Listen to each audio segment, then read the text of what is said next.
Hello friends, তোমরা কেমন আছো? আজকে নতুন মিনি ব্লগ নিয়ে আসলাম। আজকের ভিডিওটা কোনো মেকআপও না, অক্ষয় তৃতীয়াতে আমাদের দোকানে পুজো হয়, সেটাই আজকে তোমাদের সাথে শেয়ার করব। এই যে দেখো, এটা আমার ননদ তরমুজ কাটছে। তরমুজটা ওর থেকেও বড়। ও যে তরমুজটা কাটতে পারলো, তারপরে যে ওর আনন্দটা।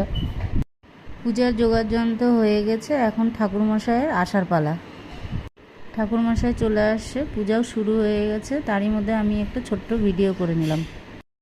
এখন বেলা বাজে 11টা। এখন হচ্ছে আরতিও শুরু হয়ে গেছে। তারই মধ্যে আমি হিমাদ্রিকে ফোনটা দিয়ে দিলাম। অঞ্জলি শুরু হয়ে গেছে। আমার পাশে হচ্ছে আমার শাশুড়ি মা, তারই পাশে আমার হাজব্যান্ড, আর আমার ছেলে তো ফোন নিয়ে ব্যস্ত।